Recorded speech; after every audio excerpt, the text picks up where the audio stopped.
Sir, dito tayo sir. Ma'am, pwede po kayo umupo dito. Sir, tuhod sir, no? Apo, yun po. Matagal na. December. Sir, may movement ba siya na masakit? Pag kasi maglalaro ko ng basketball, after nun, siguro mga ano, minsan namamaga, pero hindi naman siya ano. Pero wala siyang movement like pag nag-squat tayo. Oh, Kaya mo daw mag-squat sir kung may sumasakit ba? Meron naman siya konti. Itong ano. Kung sumasakit siya. Try mo sir i-ask to brush kung titingnan natin kung may pain ba siya. Taas tayo. Anong nararamdaman niya? May pain pa rin. May pain siya dyan. Pag halimbawa nagba-basketball kayo, after basketball namamaga kagad siya.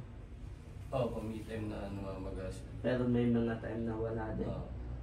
Masas-pasok. Anong history niyan? Na-twist ba yan? Wala naman. Wala. Masas-pasok siya. Pero hindi mo inaano, pagka yung may gagawin siya, hindi niya mailipin. Kapag yung ano, Nakagandad siya. Para siya nga po. Ano namin yan. Wala din gaano history. Pero natutuwid mo. Natutuwid, parang hindi masyado.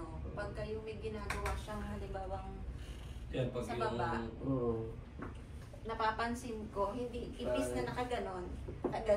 Kasi pero baka may Hindi discomfort siya. bumibitaw, parang Oo. flexible yung muscle. May short ka ba? Boxer. Boxer. Bukod doon may iba pang body complaint. Check natin kasi yung likod mo medyo ngalay yung upper, no? Oo, kasi mahabang biyahe ko eh. Batangas kasi Ah. araw-araw. Dito ako konti sir. Tapos iyan mo. May masakit. Oo, ito. Yan. Power Tapos up. baba. Side to side. Hanapin mo mga masasakit. Dito naman walang masyado. Lingon daw sir yung ulo. Tapos kabila. Meron dyan. Siguro sa tagal na nung ano. Hindi na sumasakit ulo mo. Hindi naman. Upo ka muna sir. Kasi itong area na to, hinihila ka ng Haba kasi biyahe ko Batangas.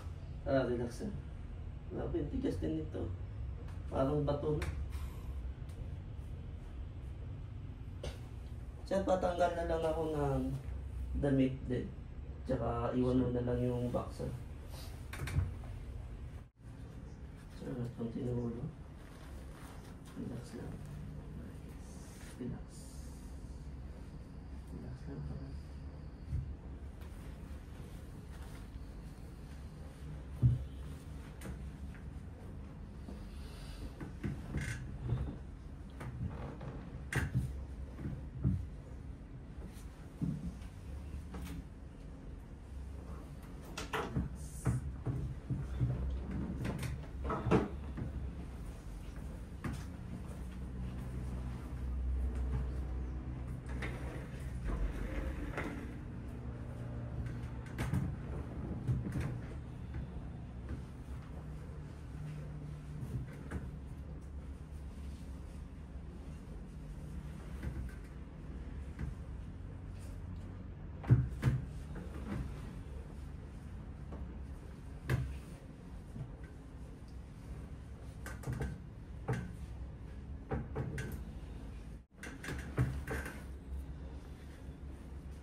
Pulsado sir.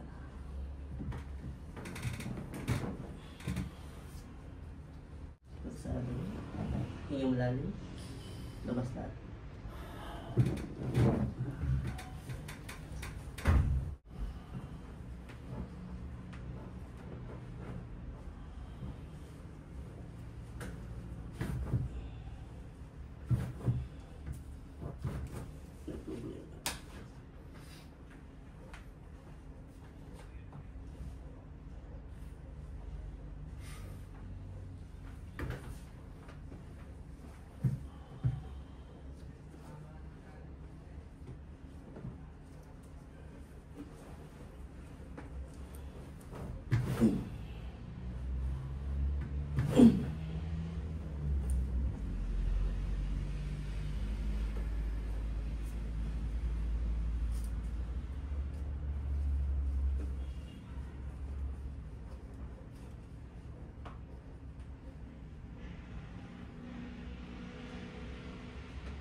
Relax lang.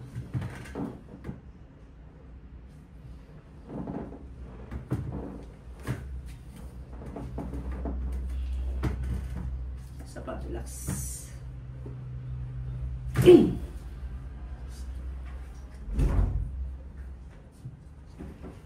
Relax.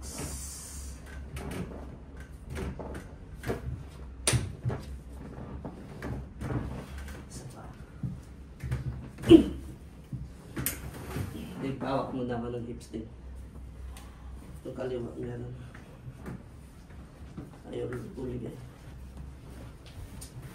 Relax lang sa huwag mong relax.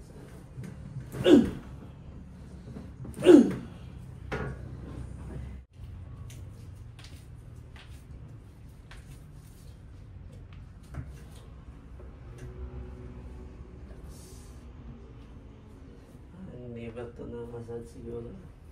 May hindi ka mag-massage. Wala.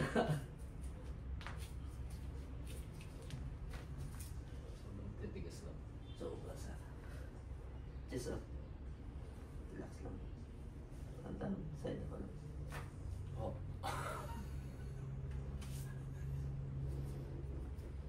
Isa pa.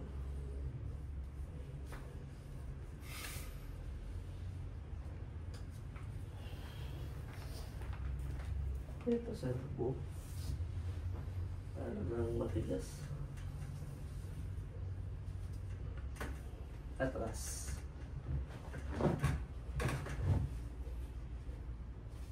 Yung lalim. Labas.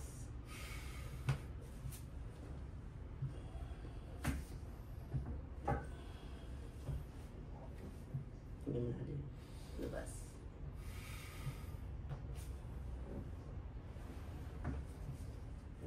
Kamay dito dalawa. Sir, relax lang. Huwag mong sa malalim. Labas.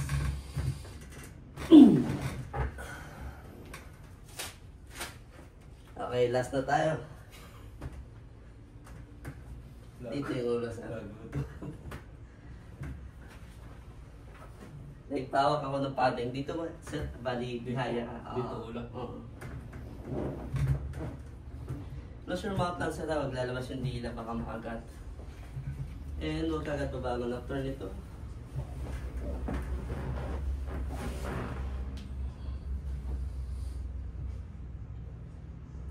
Hinga malalim. Labas.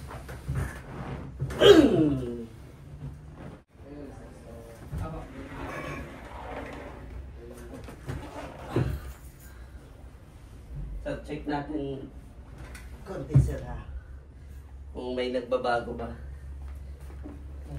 Meron ba o wala ba?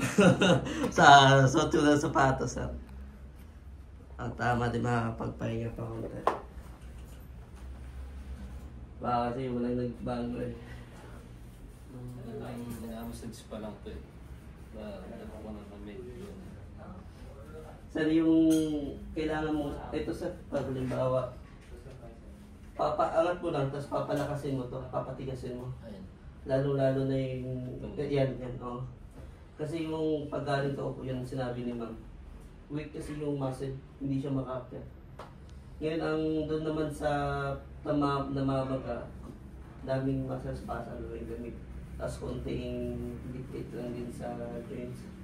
So parang dalawa yung problema, yung atrophy or paglit ng muscle, at saka maliit na nga siya, meron pa siyang muscle spasm.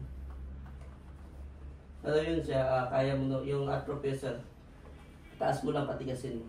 Pwede ka maglagay ng load, taas mo lang. Exercise lang. Yes. Kung makapunta ka ng gym, leg extension mas maganda. Kung hindi naman, pwede yung mga squat. Yan, nakakatulong yun. Okay sir, check natin yung likod ninyo. Doon muna tayo sa likod, check natin kung may changes. Meron. Meron. Yung pagyuko, may masakit pa. Okay naman. Okay, side to side. Yung sa may leg sir, yung kanina na medyo may sabit. Yung lingon. Nalagot ako. Okay naman. Wala namang... Okay. Okay, yung tuhod sir, yung kanina na squat harap sa akin sir. Atras ka konti sir. Okay yan. And squat daw. Pagbangon. Kung may changes ba? May nagbawas ba ng konti? Meron na. Okay, oo. Ang bakit tinatanong na magbabawas kasi muscle kasi yung problema. So hindi kasi nakukuha ng isang session na ng muscle. Okay sana kung like mga joints, mga buto, instant kasi kaagad yun. After na adjustment, boom, wala kaagad. Pero pag muscle, bawas lang talaga. Malalaman mo na tinamaan siya o magiging okay siya kapag nagbabawas yung sakit. After 3 to 4 days, dun pa lang siya matatapos yung healing niya. So sa loob ng 3 to 4 days, kung pwede, wag mo muna siyang bigyan ng mga stress. Like magbabasketball, sayang kasi yung benefits natin sa Kaya Friday ako nag-physical pa, Sabado at Linggo pahinga. pahinga muna. Tapos sir, magbibigay kami ng stretching para dun sa mobility ng shoulder blade. Kasi ito sir, in the future, magkakaroon tayo ng problema like headache, migraine, dizziness, vertigo, pangangalay dito, carpal tunnel syndrome. So magsisend kami ng stretching para dito.